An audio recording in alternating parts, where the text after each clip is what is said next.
shadows whisper when the lights go dim. Cold breath crawling on my skin. Voices echo from the other side. Is it real or just my mind? Things paranormal talks in the dark. Secrets buried leave a burning mark. We interview the dead, we debate the unknown. Chasing shadows where the seeds are sown. Fingers tapping on a Ouija board. Broken silence like a shattered chord. Eerie hums in the dead of night.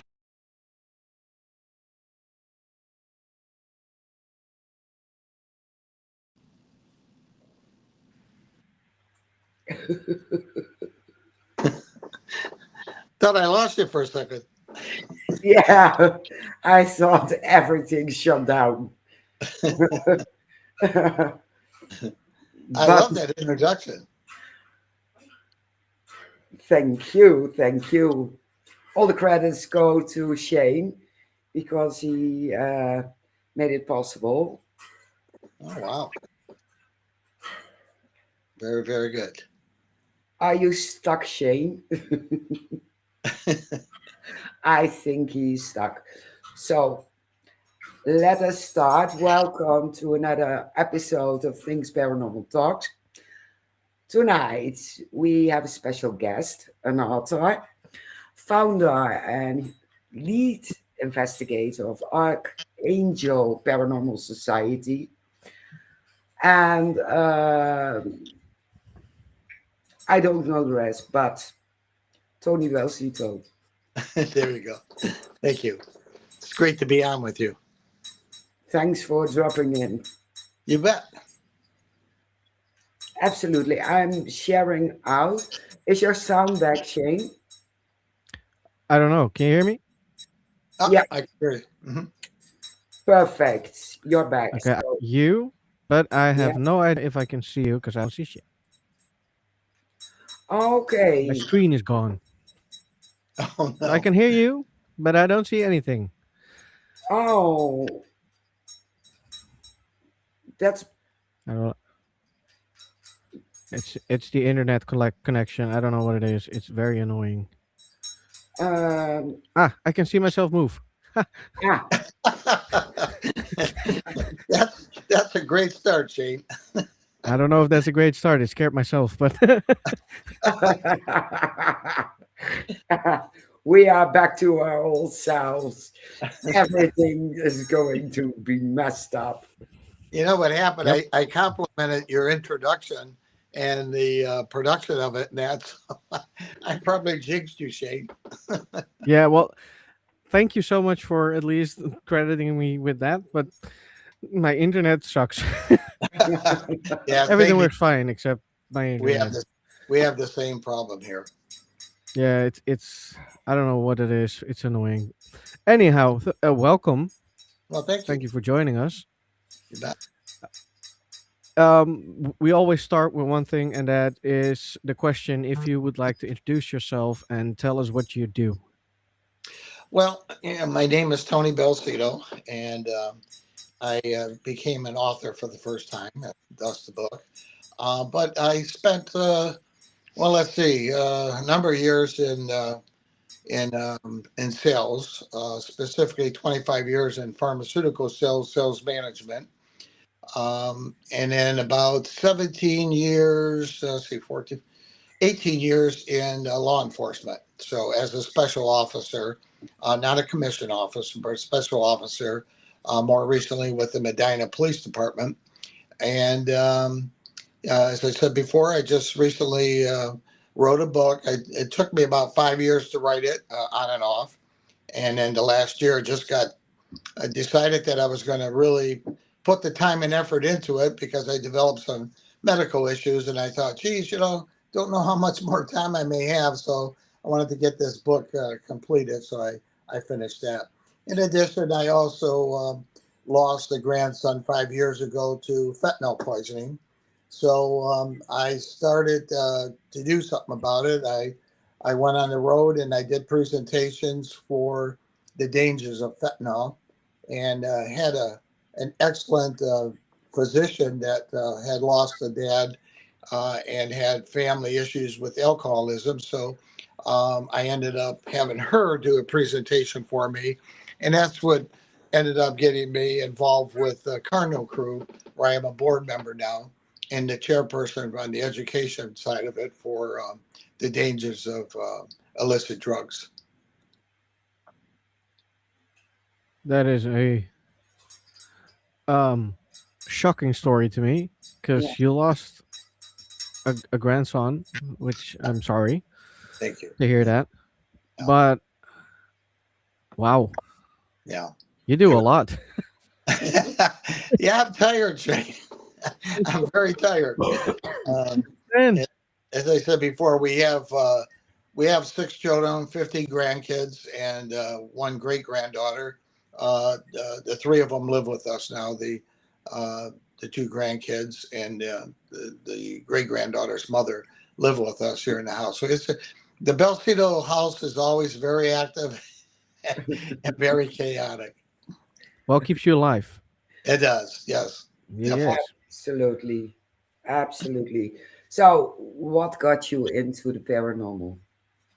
Yeah, sure. I have a lot of experience in terms of stories that took place, but why I got into the paranormal as a kid, I was always fascinated with the paranormal, UFOs. I read all the books on the aliens and science fiction stories, titles like science fiction secrets, I believe it was, Seven Apparitions, Chariots of the God by Eric Van Daniken, and obviously Ghost Hunters, Strangest Cases by Hans Hoser, who I really love. Hans Hoser was an awesome author. I've seen every horror movie in the '60s. The Blob, I think it was. I Married a Monster from Outer Space. I saw the Night of the Living Dead, 13 Ghosts, House of Ushers. And then I think in the '70s there was what Psycho, The Exorcist, The Eyes Have Hills, Amityville Horror. Those are all the things that really interested me when I was young, especially in the '60s. And then there was a show called Goulardi on TV. It was hosted by Ernie Anderson. It was on late at night, Fridays, like around 11:20. And I remember he always had scary movies on. And I had a brother and 3 sisters, and I loved watching it at nighttime because I was a clown. During the scariest part of those movies, I would always sneak away and go rap on the window outside and make my sisters scream and run up to my mom's bedroom because they got scared of the knock at the window. When in truth, to be honest with you, I was probably the scaredest of all of them. I remember as a young guy, I would always be afraid to go up to my bedroom because we had an old house, and it seemed like that bedroom was filled with ghosts. So I'd always tell my brother, "Oh, I'm getting kind of tired, Joe. You want to go to bed?" And he would go to bed. But then one day he finally said, I don't think you're tired. I think you're just afraid to go up there alone." So I was busted. And then there was the Ouija board. Back then in the '60s, especially, it was marketed as a toy, which I do not condone today. But we did had fun with it, and I remember always moving the planchette so that if we asked a question, my sister would ask a question. Are there any ghosts in here? I would make sure that my hand was moving that planchette so that the answer was always yes, and that was always a fun time. And then, and I always say, 50 times you play with that thing, it's fine. But then the 51st time you play with it, it could possibly open up a door to evil. So I highly recommend people stay away from the Ouija board. In fact, there's a great book called The Ouija Board, A Doorway to the Occult by Edward Gross. And he talks about how when you try to conjure up a family member, that many times it's not really your family member that you're conjuring up. It's a demonic spirit masquerading as a family member. Excellent book, though. And then there was the my aunt whose mother came from the old country, and she told us all kinds of stories. One in particular was about a young lady who was going to get married. Unfortunately, she had seizures, and then one time she had the seizure, she ended up passing away. Well, in the old days in the old country, in fact, here too, they didn't embalm you, and the wake was usually within your own home. And so what happened is they decided they were going to bury her in her wedding dress. And in those days, they had grave robbers. So the grave robbers went to take her jewelry and stuff like that. They dug her up and they tried to get the ring off. It was stuck, so they cut her finger off. And that flow of blood caused her to leave her coma, and she woke up. Of course, the grave robbers screamed and ran out of there. She went back to her home, and she ended up dying on the front porch because she was bled out to death. The parents thought that it was just a spirit and just kept saying, "We're just going to pray with you." And then there were some personal family experiences in 1988.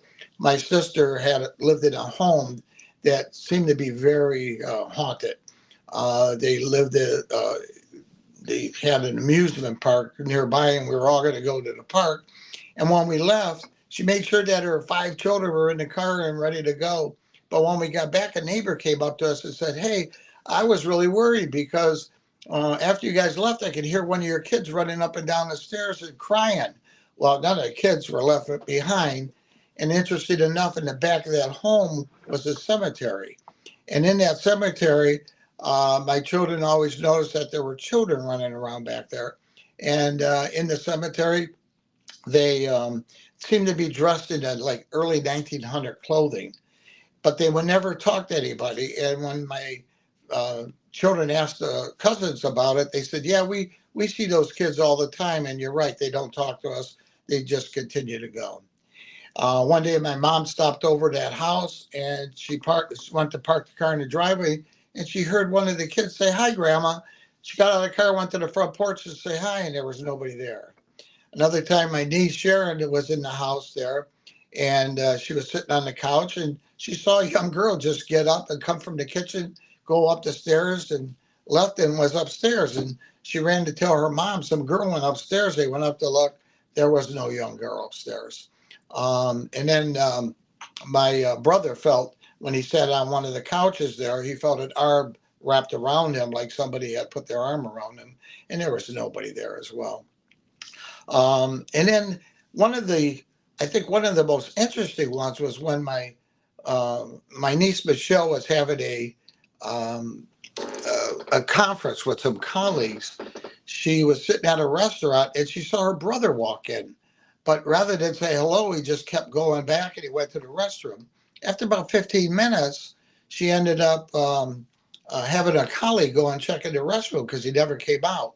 He came back and he says there's nobody in the restroom, but she was sure he went in there and sure he never came out. About a few hours later, her mom called her frantic, saying that the brother was found unresponsive and he died. And when they tried to find out about the time of death, ironically, it was about the same time that my niece saw her brother come through that restaurant. So was that the brother really trying to say goodbye to the sister? I kind of think so, to be honest with you. But I've always had fascination with the afterlife. There was the book Life After Death, The Evidence by Dinesh D'Souza. I don't know if you really have read any of his books, but he posed the question of death is at the end and presents a science-based case that life after death is not merely possible, but highly probable. And unlike Richard Hawkins and Sam Harris and some of those that think that the end is just that, the end, Dinesh says that atheists had no more proof that there is no life after death than one believes that there is. And then there was another book that just fascinated me called Ghost Physics by J.C. Knight. And I was very impressed with him because he's a medical doctor. He has a doctorate in medicine. He's a professor. He teaches chemistry and also biology. And he says he wrote the book in principle of medicine to establish what ghost is and to raise awareness that that there needs to be a serious research into the paranormal field, which I totally agree with that. His theory is that when a person dies, a portion of that physical brain is converted to energy and leaves the body as a consciousness singularity. So ghosts are spirits of people who have passed away. And I actually wanted to have a conference bringing in JC, and he did agree to it. But unfortunately, my team at the time, the Archangel Paranormal team, really didn't have a lot of interest in it, so we never did get it off the ground. I talk in the book about quantum physics. Quantum physics are the question, is death an illusion? And according to quantum physics, it may be. Quantum physics is that branch of science that studies the behavior of matter and energy at the smallest scales in atomic and subatomic particles. In the quantum world, particles can exist in multiple places at once and in multiple universes in theory. In fact, you may have a different dimension, choose a different partner in your life, which my wife was always excited to hear about that, and a different career possibly. Quantum physics also suggests that death itself must be an illusion of consciousness. Time is a construct, obviously, of the mind, so consciousness may present across parallel universes, further complicating the definition of death. So these are some of the things that I found very interesting, and to be honest with you, I wanted to delve into the paranormal. The what really got me into the paranormal though was my mom. And my dad passed away in 1966. He left there interstate, no will, no insurance, and I knew that at some time someone was going to have to take care of my mom because he died interstate, no will, no insurance. So I built a home, a 2,500 square foot home. Got her to move in with us. She had her in-law suite, own kitchen, bedroom, dining room, bathroom. And I always talked to her about what Houdini always did. He had a love for his mom, and he was an illusionist. And he always told his mom that after she passed away, he wanted to make sure she was okay. And when I told my mom that, she was always a very stout Roman Catholic, and would always say, just pray, don't talk like that. Well, my mom finally developed the one thing she hoped she never would get, and that was Alzheimer's. And she had that for about 9 years, and got to the point where she could hardly talk or walk or anything like that. And finally, my mom passed away from it. And about 2 weeks after that, I received a call from a friend of mine, and who was a server in a restaurant bar. And she asked if I was in town. I said, yeah. She said, why don't you come and have lunch? So I did. And when I got there was a lady that was sitting in the bar, and I noticed she kept staring at me. And at one point in time, I turned around and she was behind me. And I asked, can I help you? And she says, I'm supposed to tell you something, but I'm not sure if I should. And I said, what's going on? She says, did you recently lose your mom?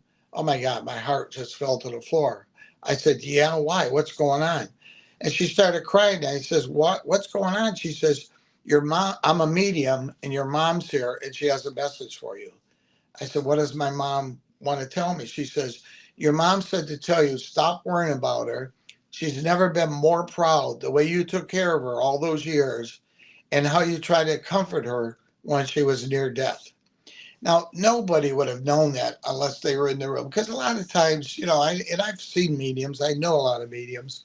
Many of them are fake. Many of them try to make you feel comfort, but they really fish for the questions for the right answers. This lady could have never done that. So after that, I became real interested in the paranormal. I wanted to form a team. And within a year, I tried to look for that lady because I forgot to ask her for her name and number. But eventually, I did find her. She was part of my team. In fact, she was on we were on, one of our cases was on Paranormal Survivor, and she's the medium that is in that show. But, the team then was developed as a result of, the things that happened with my mom.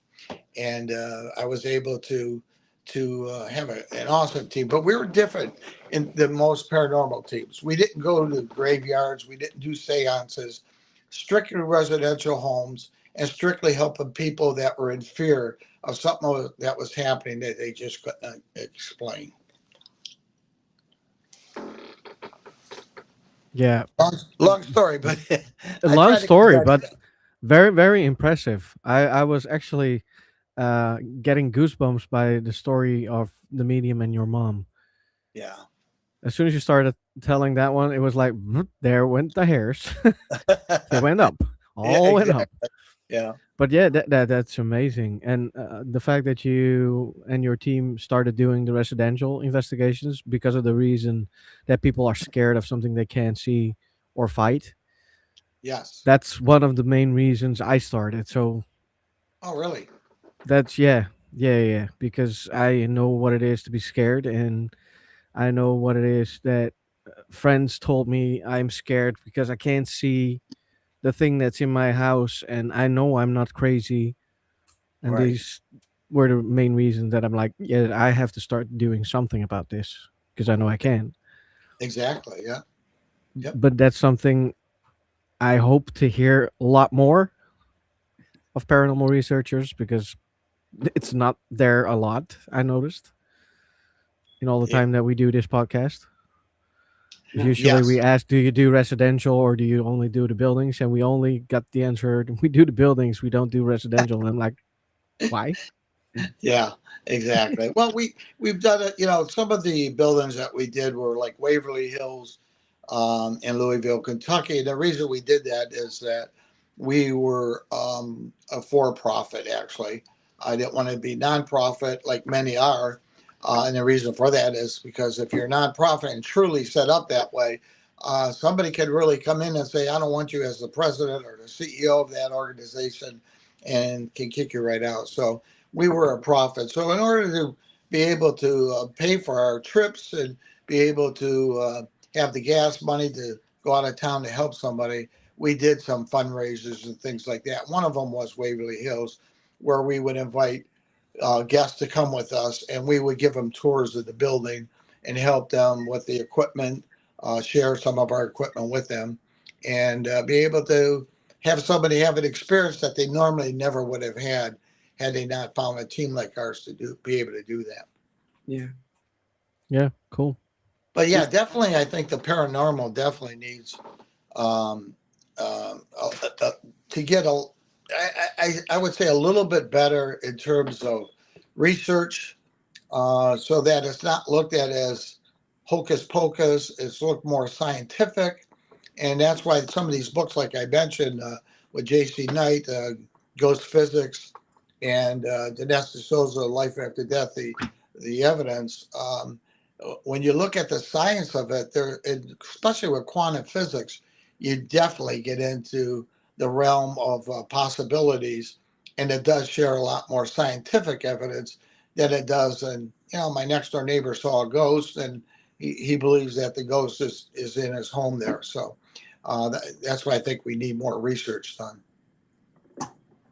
Yeah, I couldn't agree more. Yeah, absolutely. Definitely. Uh, Pops a question in my head. Typically Dutch way to ask, but you went to Waverly Hills. Did you have any experiences over there? Oh yes, we definitely did. Every time we went there, we had experiences. The Death Truth was one of them, where we actually saw some shadows. We heard voices. People were touched.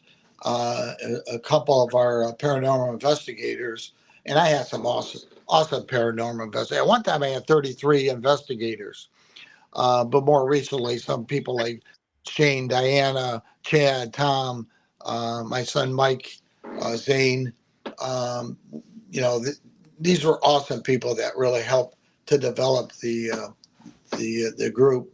But yeah, we definitely had some interesting thing. One particularly interesting thing is at the last time we went there, I had a problem with my knee. I was going to have a knee replacement, and one of the other investigators had some back problems. So I said, rather than us go up and down these 5-story stairs, let's just stay in the solarium where many of the people that had tuberculosis would stay, because they built these so that you had a southern exposure to sun, because they believed that the sun was going to cure tuberculosis.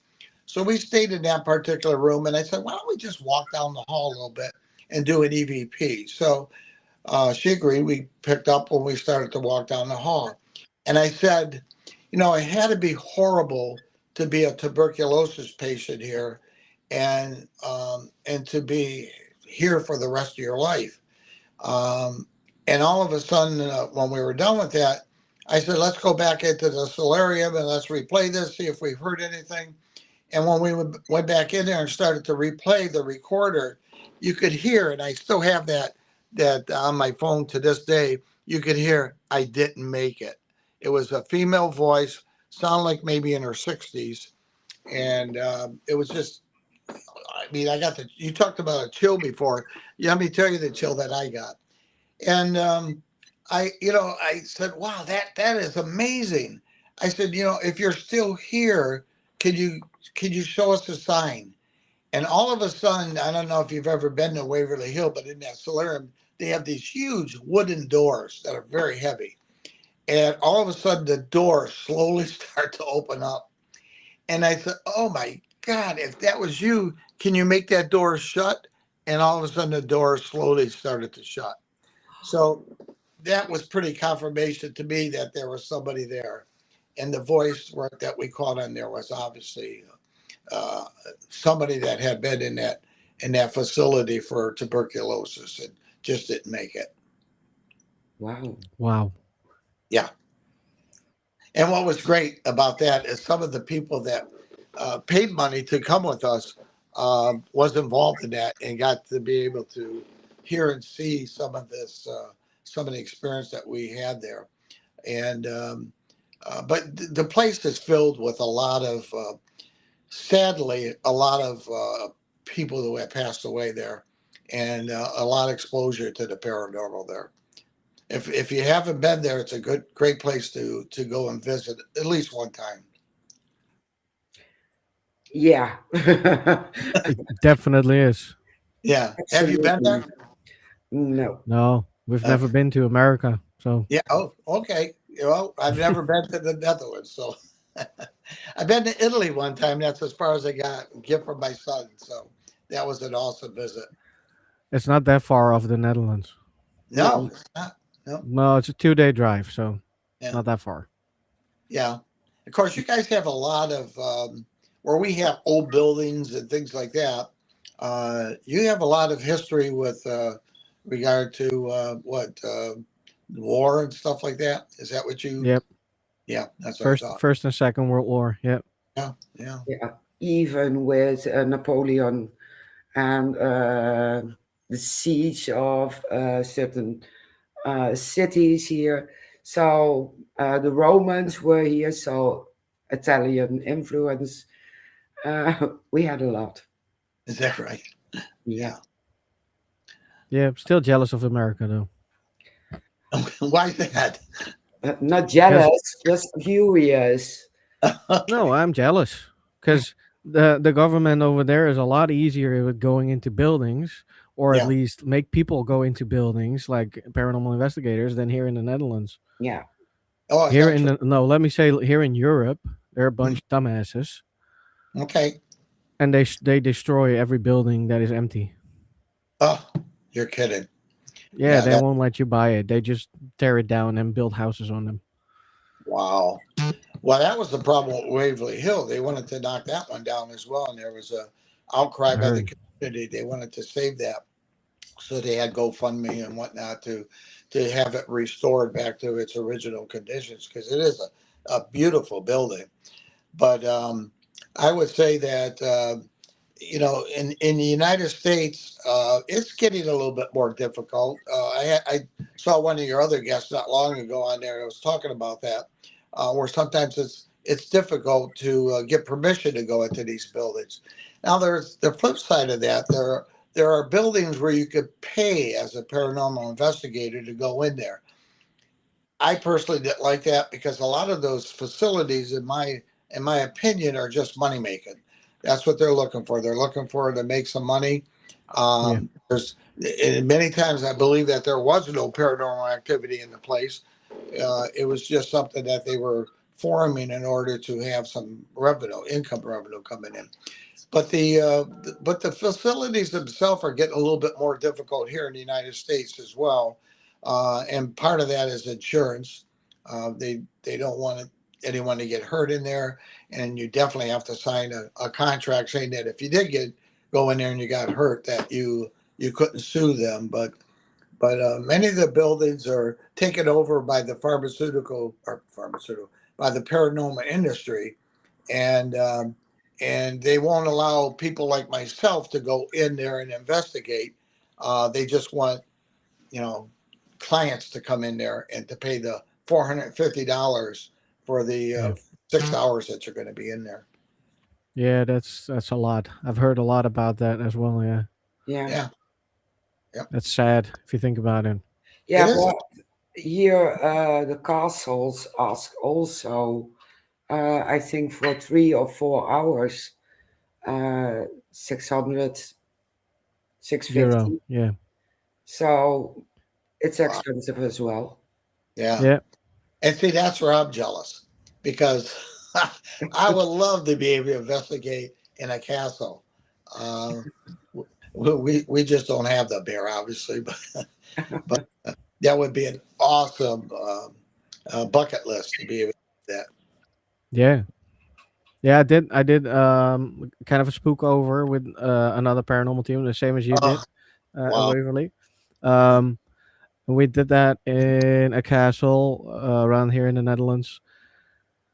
It was way too busy because there were too many people. So a real investigation it wasn't, and there were a lot of um, either competitive teams or people who are so new to the paranormal they had no idea what they were doing. So, but it was cool to be in that castle in the middle of the night. That it was. Yeah, I hope definitely. to do it again one day. Yeah, that would be awesome. That would be Yeah, awesome. Mhm. You always can illegally investigate on a not so busy day. yeah. Yeah, right. Just take the EVP recorder with you and walk around. Yeah, Well, and to be honest with you, a lot of people have all this fair. You remember the old days? The old days was like ghost hunters, where you had wires that had to be strung across for miles and miles and miles. We did that in the beginning. Had video cameras set up and things like that. Today, the equipment is fairly simple and not too expensive, but I know a lot of people will still have uh, ghost box and things like that. I was never a believer in that. We were very simple with digital recorders, uh, LED cameras, and things like that. But most of the evidence that I ever picked up was on a digital recorder, or the camera where you saw the shadows and you were able to pick that up. So you don't really need a whole lot of expensive equipment, to be honest with you, today. You just need to have the time and the place to go to. Exactly. Yeah, we Mary and I we do investigations ourselves. We are two separate teams, but we work together as one. Okay, Um, we always go back to basic: digital recorder, K2, and a camera. that's me. That and ourselves because we are the best Yep, to know exactly. if there's something there. So Yep, yep. Of course, I do have a EMF reader too, because many times I would be getting a call. I would go there and they claim that there's a devil in the house, or they claim that they have some type of entity in their home, and it's nothing more than a high EMF and yeah, the wiring in that. So we're able to identify that and explain to them what happens when you have high EMFs and how there can be paranoia, how they can have some type of issues, skin issues, things like that, and and they appreciate that. So and that's the other thing. I don't always go in there thinking that something's going to be haunted. I try to go in there as a skeptic, believing that there's some evidence for why I think that um, they're having this type of activity. yeah. Did yeah. you ever encounter anything malevolent or evil during residential investigations? Boy, have we! Um, no, the I would say the one of the scariest and one that probably tested my Catholic faith was when I went to um, Bowling Green, Ohio. I received a call from a young couple. They felt that they had the devil in their apartment. Now, when I hear that, I normally think to myself, okay, um, they're either high on drugs, there's too much stress going on in the home, something to that effect. But in this particular case, the lady seemed very rational. She seemed like just a lot of fear. So we agreed to drive the couple hours to go to Bowling Green to see if we could help the couple.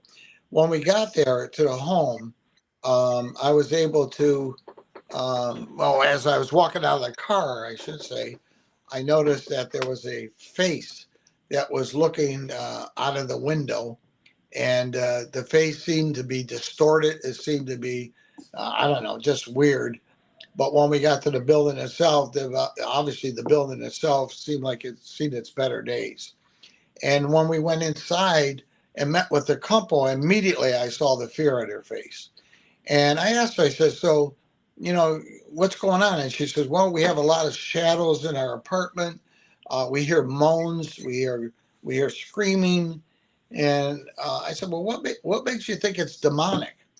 And she says, well, because when we first moved in here, I went around to all the apartments to introduce myself. And when we went upstairs uh, to introduce myself to the neighbor upstairs, when he opened the door, he invited me in. And there in his living room was an altar. And on the altar was an upside down cross, a skull, candles.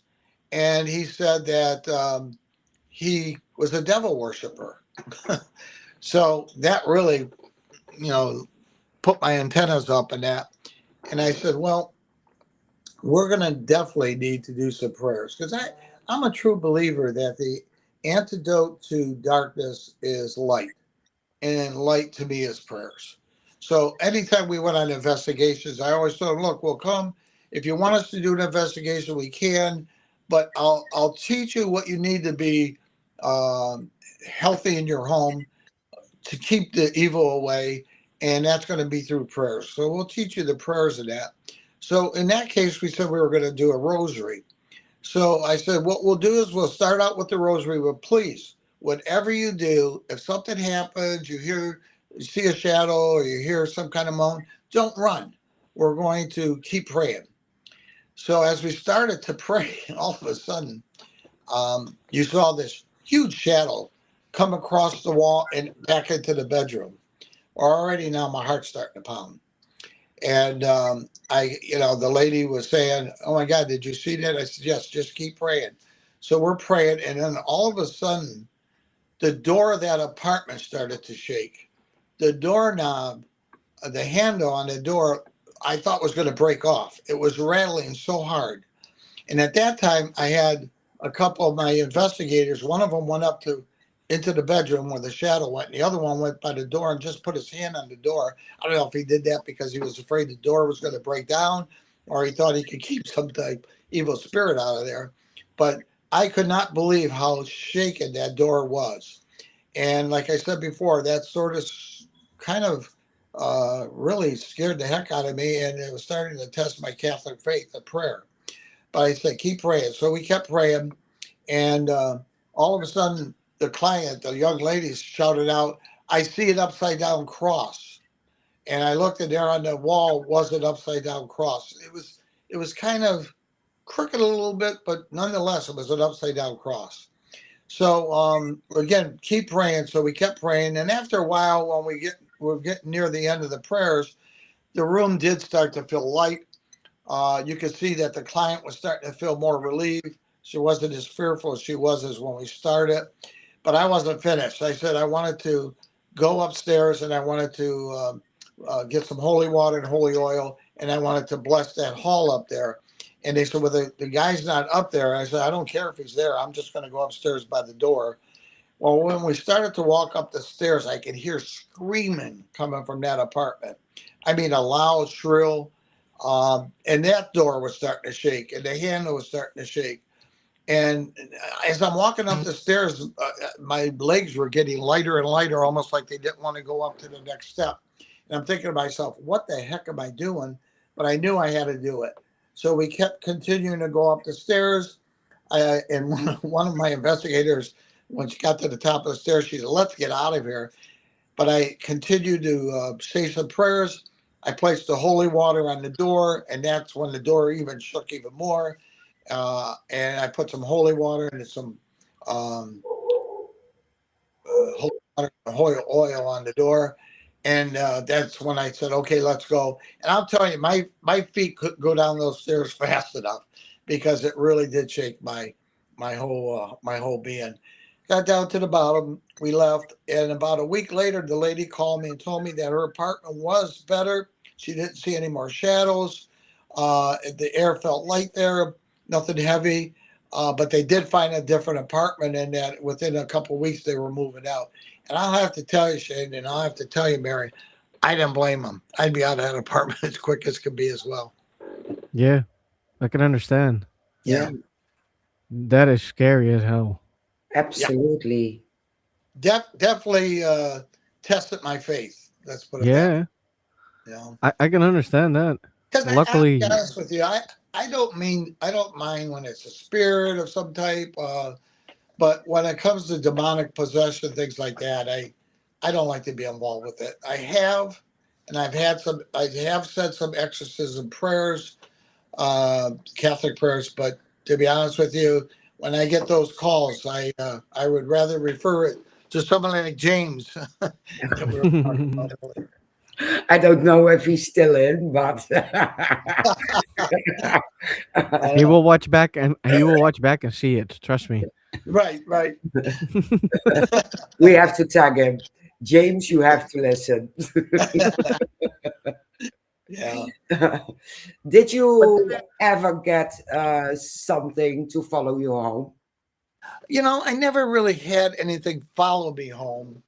Um, the and I think part of the reason people ask me that all the time, and to be honest with you, again, in my faith, Catholic faith, I always pray, and one of the prayers that our team always prayed was going into it. We said the Saint Michael the Archangel prayer, and leaving we would say the Saint Michael Archangel prayer that nothing would follow us home. So we were always using the prayers and holy water and everything to bless us. So we never did. Now I've had other friends who have had investigations that claim that they had something follow home and that they had to have it taken away from. But no, I'll be honest with you, we never experienced it. Not one of my team members ever experienced that. Did you guys ever have that? Uh, to be No. honest, yes. Okay.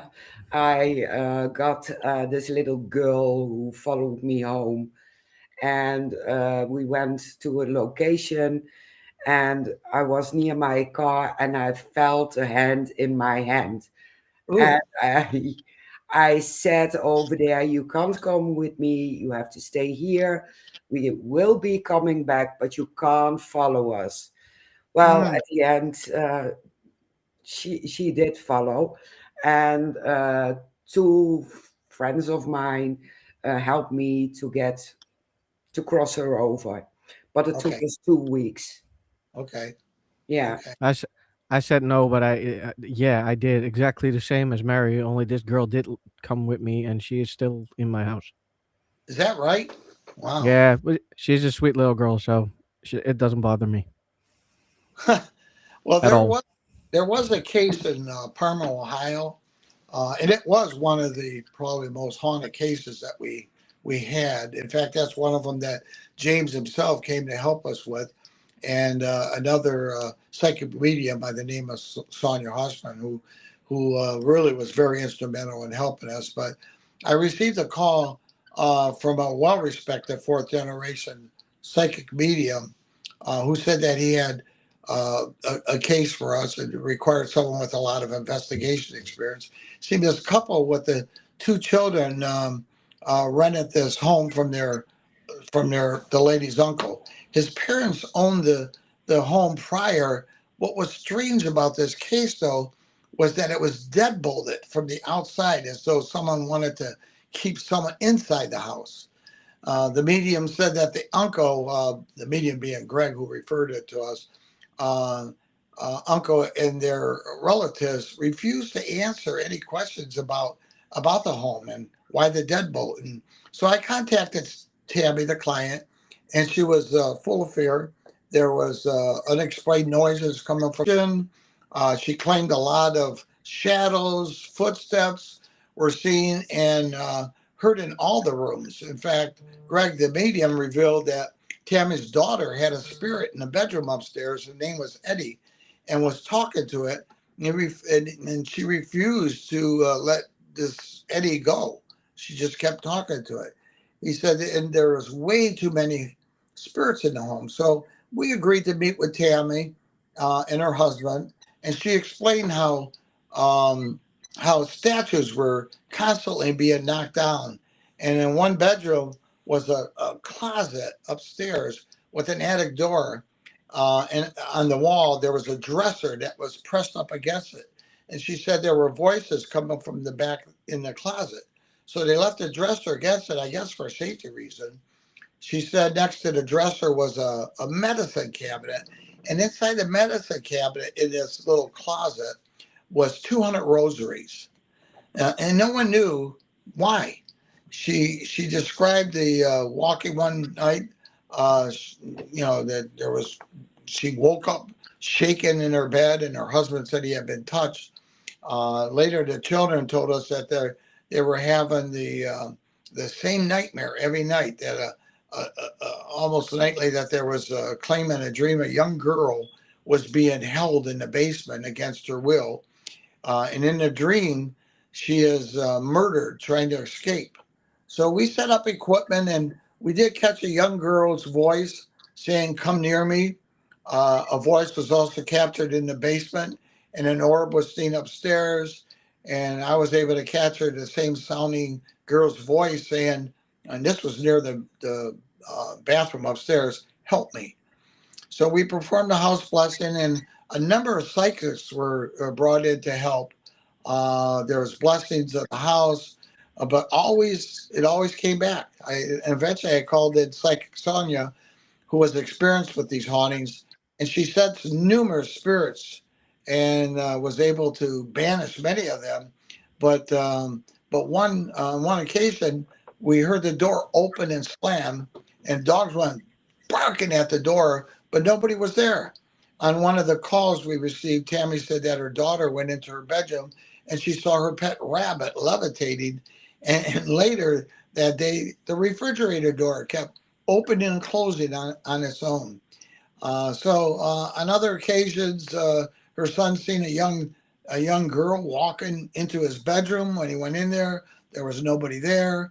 Um, and having had Sonia, she finally called in a shaman who did a Native American ritual, and it seemed like things quieted down there for a while, but then it came back.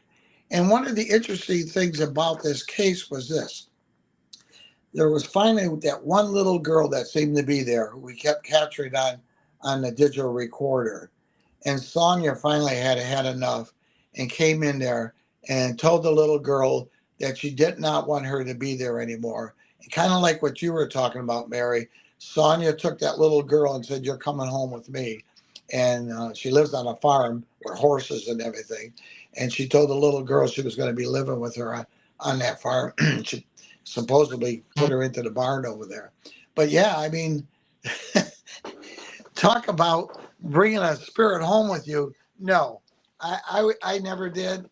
And though Sonia was really experienced at that everything, I would never attempt to do that. So, yeah. Nope. It's not recommended. No, No. no, not me. Oh, we've had Uh, so many experiences like that.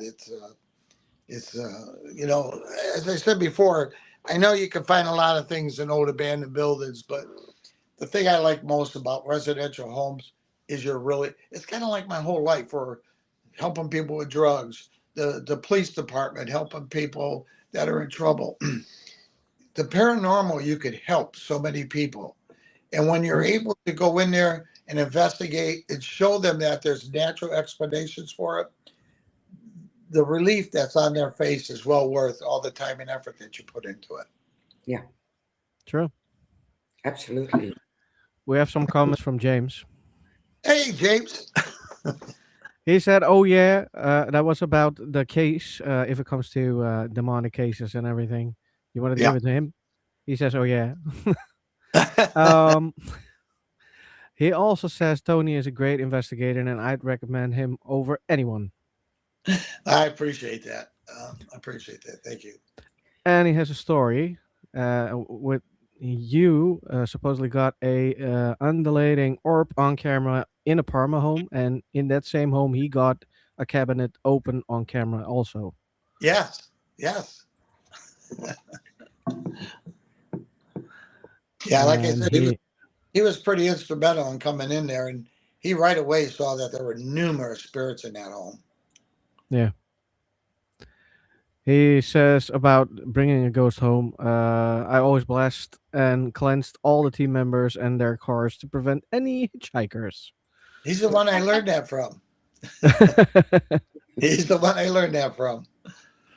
Yeah, I usually do it myself, but kids, they're very stubborn if it comes to Yeah. I'm not I'm not staying here. Oh yes, I am. I'm coming with you.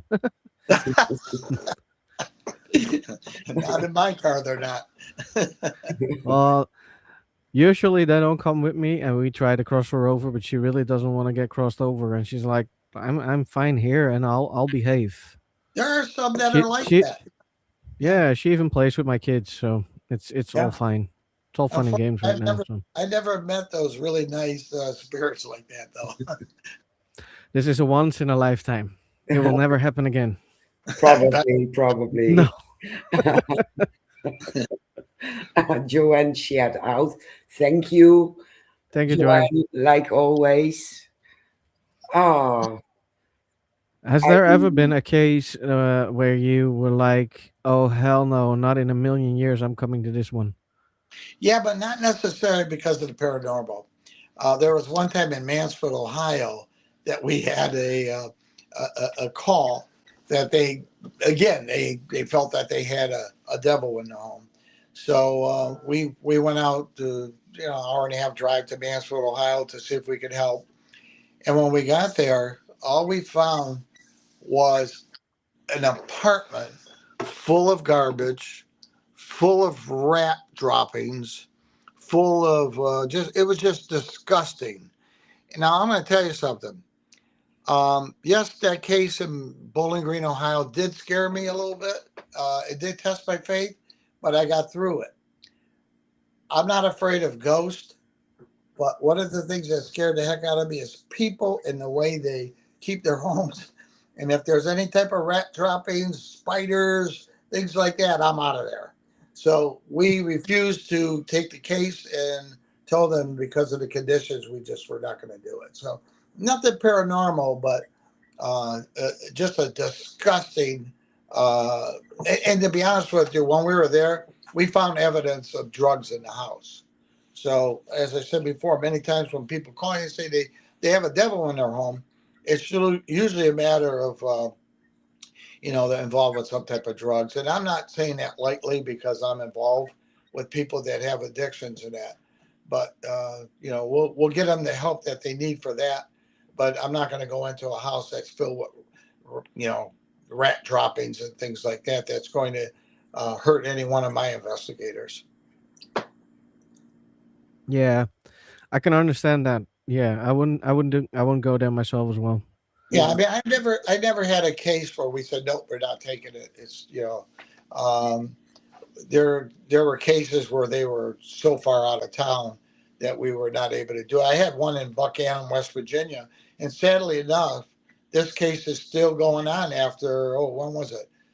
2000, I think it was 2013 that I took that case on and drove the 4.5 hours to Buchanan where there was nothing but. I mean, I've never seen orbs as big as there was in this house, and Sadly enough, it was an elderly lady who had her elderly mom living with her and her brother, and they were so poor they couldn't move out of the house. But we're talking about being pulled out of the bed. We're talking about knives being thrown and almost hitting them, sticking into the walls of the house. Um, orbs and objects and stuff. And to this day, I have the pictures of these orbs. I'd never seen orbs so big and illuminated like these orbs were. And a lot of times, people will send me videos saying, "Hey, take a look at this orb that I have." And of course, when you look at it, you know it's dust. I could tell right off the difference between dust and an orb. And when you see an orb, a true orb, you know it's an orb. But yeah, the case in Buckhannon, West Virginia, is a very sad case, and can't get any help. I tried to get the Catholic Church to help them because she's not a member of the Catholic Church, and they have so many cases themselves of their own faith. They were not able to help. We had a couple of local teams go out there to try to help, and they were not able to help her as well with getting rid of any of the entities that were in that home. Yeah, you sometimes have those cases, and it's Yeah, sad, but you can't help it.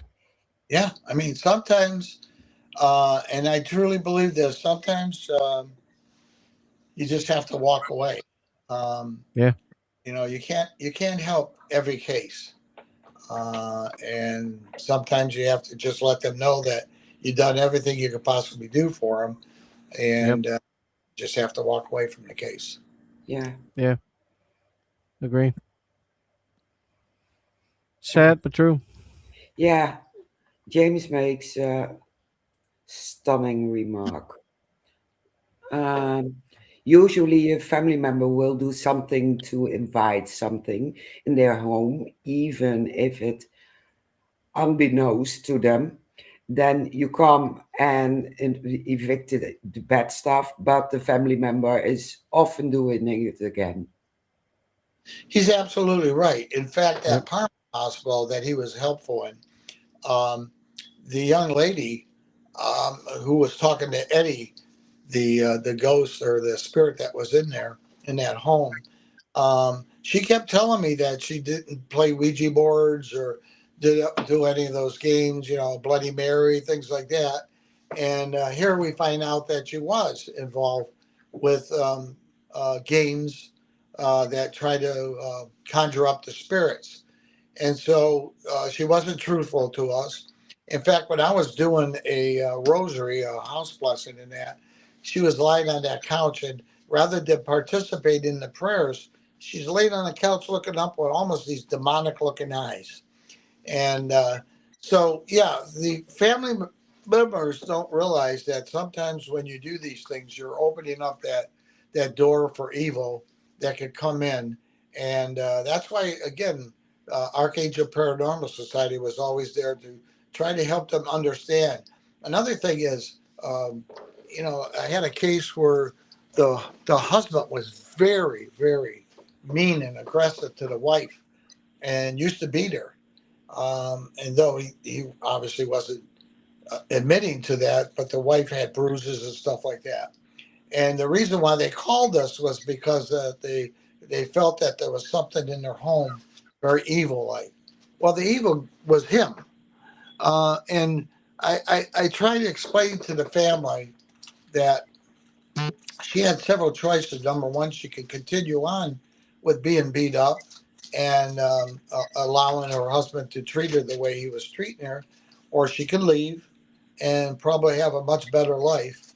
But other than that, if they would just understand that these evil things that he was doing was causing the evil that would come in, and I'm sure James and Sonia, both of them, have seen things like this in the past. Many reasons why evil will come into one's home: drugs, stress from a family member taking advantage of the person in that, illicit sex, all those type of things can open that door that end up causing a disturbance in a home like that. yeah, agree. Yeah. We did get a comment of the Warren Area Society of Paranormal. We have to keep in mind that us teams invite things home with us on accident.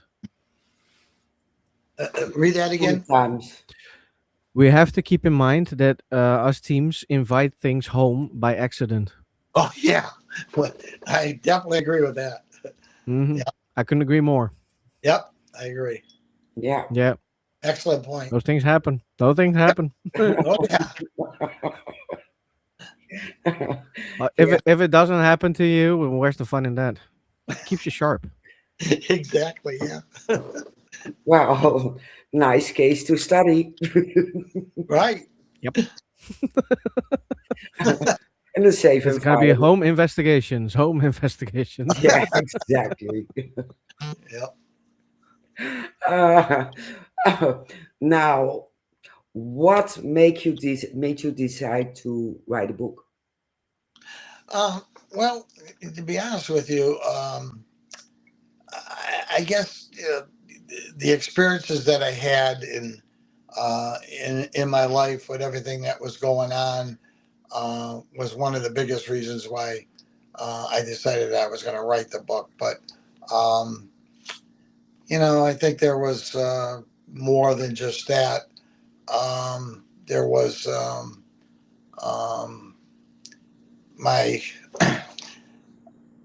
I think the experiences as I um, because after years of investigations I realized something important, and that was fear changes people. Sometimes fear comes from misunderstanding, sometimes it comes from grief, sometimes it comes from trauma or even confidence, and sometimes after you eliminate everything you can explain there's something remains there.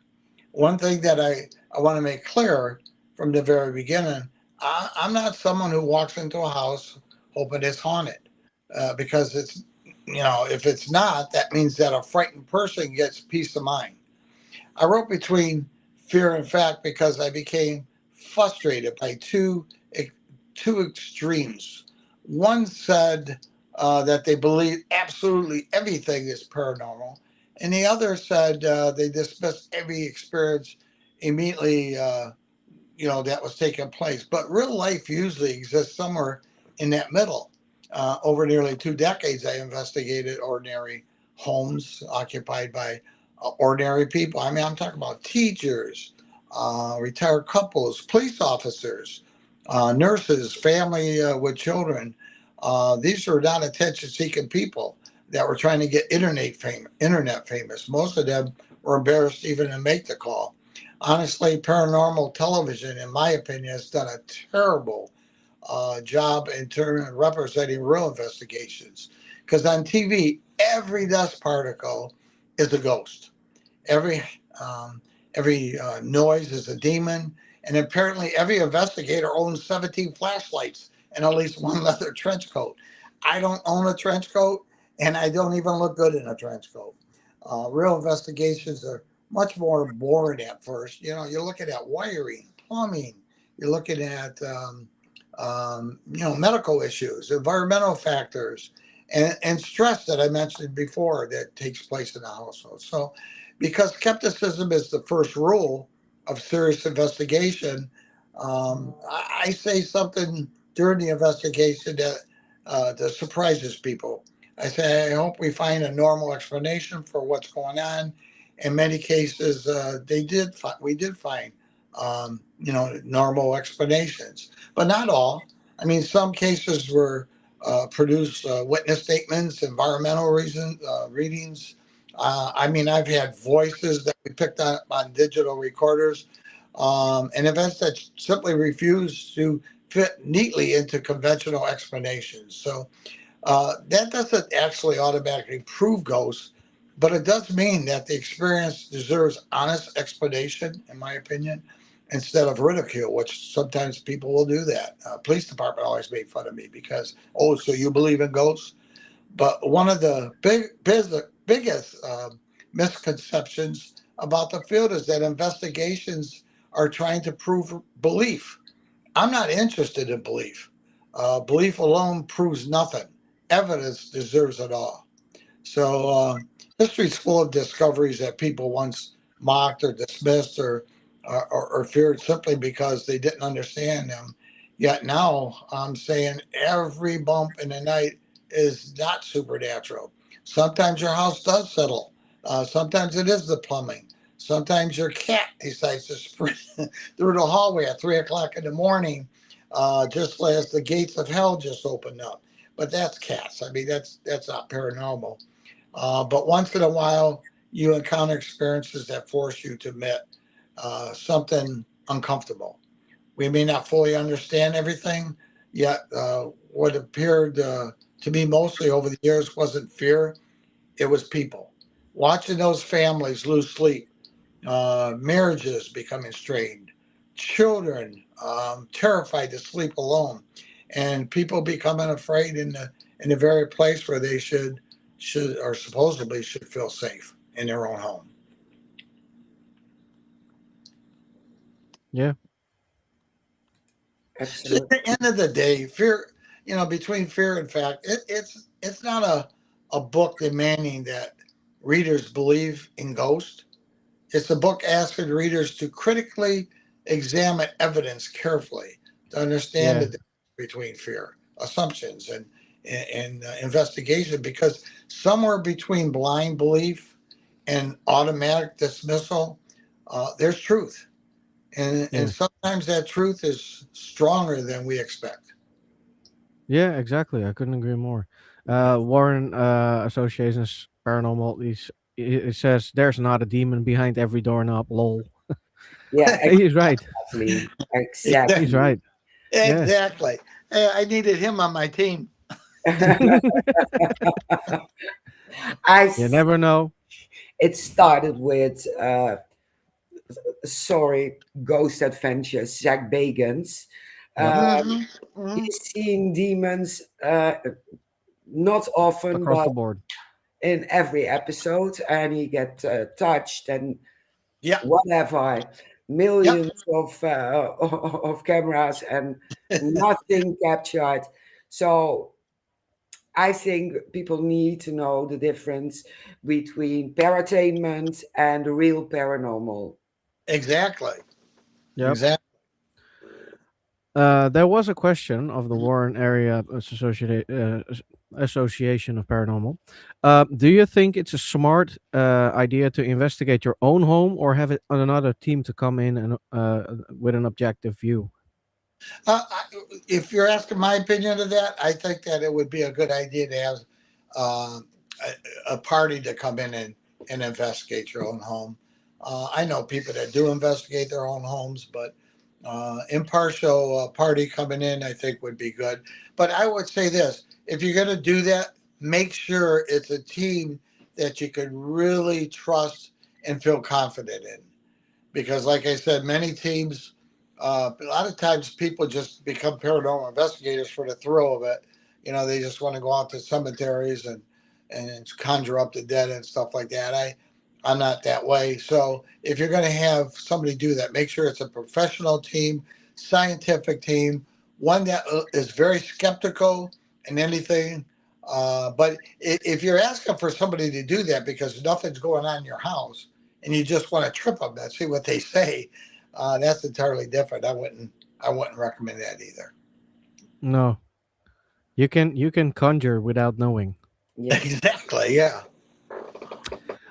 James says those TV shows probably did more damage than good.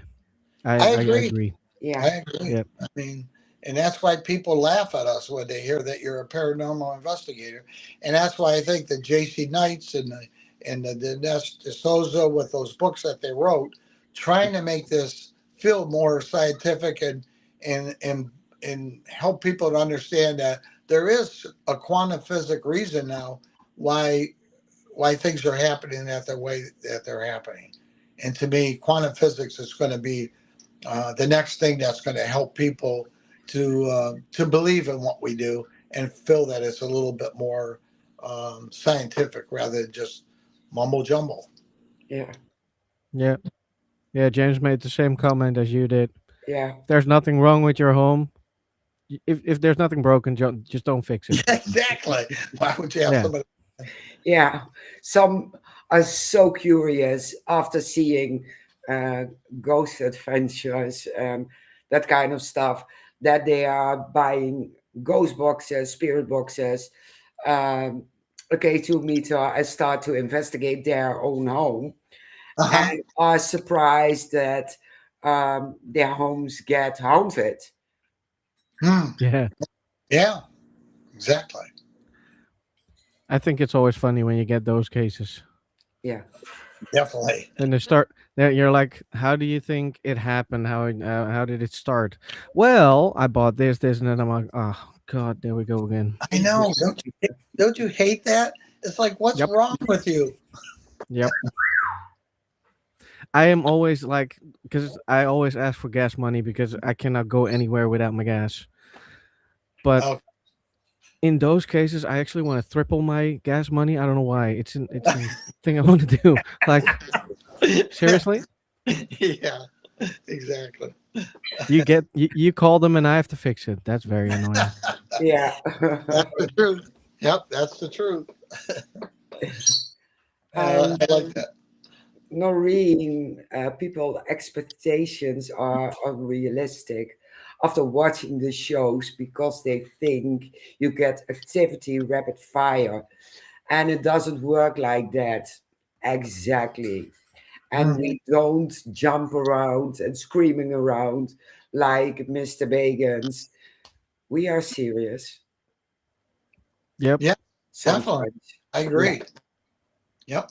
Yeah, of course, the real deal always when we have a class A EVP, of course we will be like, "Oh my god." yeah. But we will Yeah. not start running around like, "Oh, we have to do it again." exactly. Yeah. If I start doing that, you have to send me somewhere. I kick your butt. yep. um is there a bucket list in your area you really want to go to? I would say there had been in the past, as I mentioned before, with trying to get to a castle. In fact, I had a friend who invited us if the team to come up there. She would get us into a castle, but recently I developed some type of heart disease, and so I'm really kind of winding down. And in fact, I really kind of basically stopped with the investigations as about 6 months ago. I still do house blessings and help people. In fact, last night I received a call at 1 o'clock in the morning from a person that felt that they had an entity in the house, and after about 25 minutes of talking with him, and find out that he was a drug addict. So I was able to get him the help that he needed as far as his addiction there go. But I'll continue to do house blessings and and things like that. But as far as doing the house investigations and that, unfortunately, because of the heart disease that I have, I really can't get around like I did before. But I don't want to ever stop. But if somebody tells me to get me into a castle, I'm heading there. I can understand that, and that is a once in a lifetime deal, definitely. Exactly. Definitely. If we ever have the chance to investigate a building, a castle, I will definitely give you a message You, thank you. Let me know. because that will be a lot for first for us as well. So, but you never know. We never say Well, never. you're a lot closer to them than I am. True. That Yeah, is true.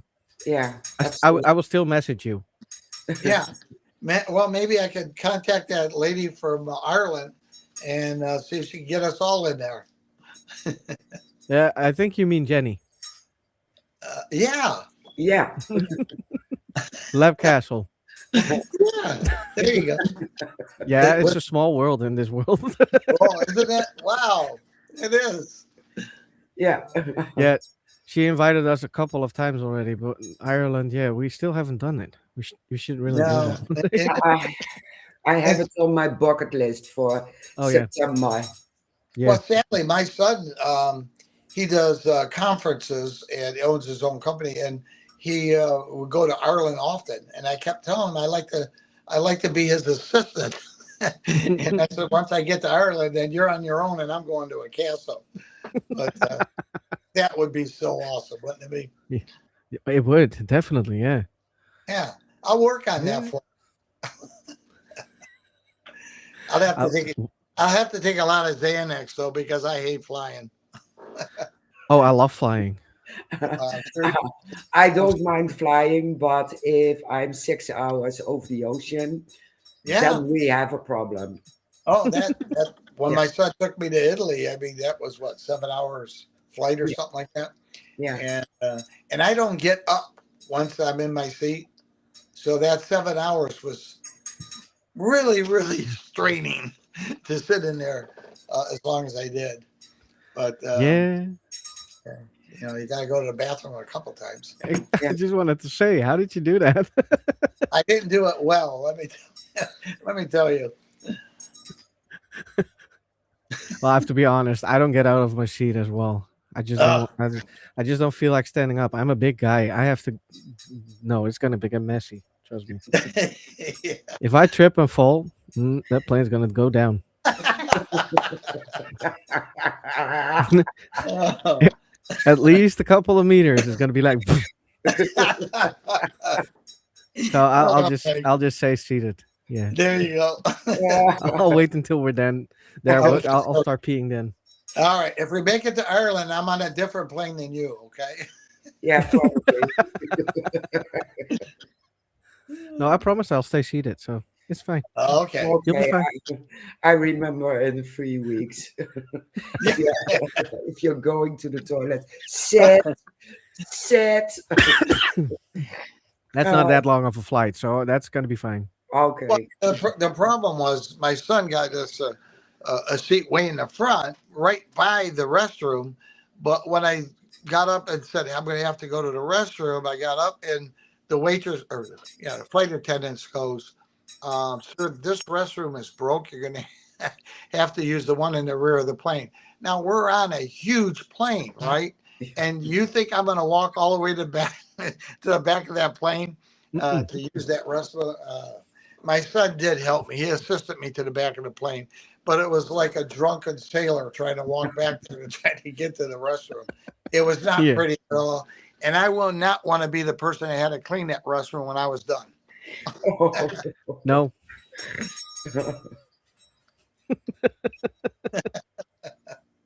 Oh, I see it vivid. I don't think I hit the bullseye once. Oh dear.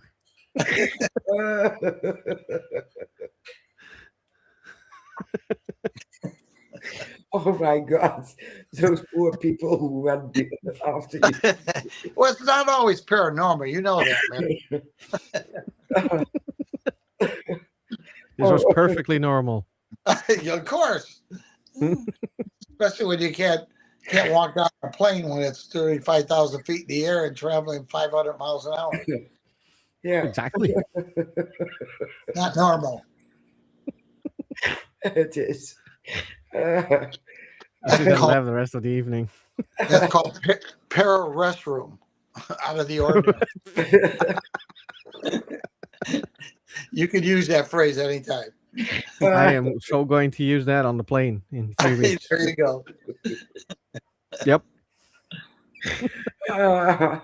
Well, we came to the end All right. already, and you were worried because you weren't that much of a talker. And look at us, we made it. We made it. There you go. Let's see. You had one person come on though. That's no, I'm kidding. We Yeah, had there were a to, lot of people just- watching, It so was, that's yeah. good. it was just James, wasn't it? yeah, James. Yeah, there were enough people watching, so it will be fine. No, but I do appreciate you bringing me on. And like I say, I never really wanted to do these type of shows and that because I really didn't feel like I had a whole lot to offer. But since I did write the book, I think that my goal also was also to help other people that either wanted to get into the paranormal to understand what it is and what the right way to do it is and what the right reason to do it is. as well as people that have been in it in a long time and saying, hey, maybe there's something or two that we can learn from this. So Yeah. that's why I really appreciate you bringing me on your show and helping me to get out of my shell a little bit. Yeah. Absolutely. Always. It Always. was an I all. have one. I have one last question. Yep. Sure, One last question, sure. because you've done this for a long time. To the newbies in the field, do you have any recommendations or advices? Um, what I would do is try to have them do what the police department does is they have a lot of people do ride-alongs. I would suggest the same thing, a ride along with a professional paranormal group. That, a group that that is skeptical, somebody that's going to be able to help them and guide them along the way, and do a walkthrough with them. So when they have a case, see if they'll let them tag along with them. I know a lot of paranormal groups won't do that. We did. We allowed people to come, and I would try to help train them and show them the right way to do it. That would be my suggestion. Kind of do a walk along with them. Yeah, great advice. Thank you. I'll Absolutely. refer them to you. They have to fly over here. He goes, why the heck did I ask that question? No, no, no, no, no, no, no, no. I'm glad. I'm glad to train people and help them and That's get awesome. them on. Yeah. Yeah. All right. Well, with that, we are at the end of the show. I appreciate it. Thank you. Thank you so much for joining us. And Appreciate as always, I will click everybody in the back, and we will end with some music. And Tony, we hope to see you again That's great. one Thank you day. very much. Thank you. I hope so too. In Ireland. Oh yeah, that will be cool. A combined investigation. That would be cool. There you go. Oh, Yeah, that would be awesome. That that would make All a would great right. make podcast. my day. All right. Thank you so much for joining us, You everybody who bet. was in the chat and participated with us and asked the question. James, of course. Thank you so much for Thank, joining us, thank you. Good night. and have a good night, You too. everybody. Okay. See Good you night. next week. Bye bye.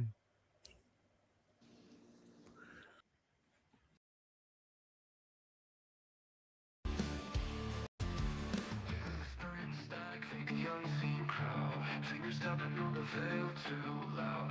Voices from the cracks in the floor. Shadows bending where light won't go. Chasing truth in a haunted show. Are they real or something more?